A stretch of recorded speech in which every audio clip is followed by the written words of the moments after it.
You ask Tiger to solve. This deals with linear equations with one unknown. The final result is x equals 4. Let's solve it step by step. Group all constants on the right side of the equation.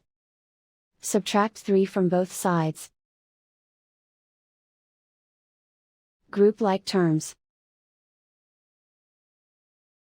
Simplify the arithmetic.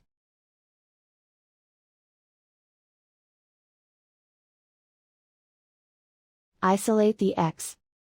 Divide both sides by 5. Simplify the fraction. Find the greatest common factor of the numerator and denominator. Factor out and cancel the greatest common factor.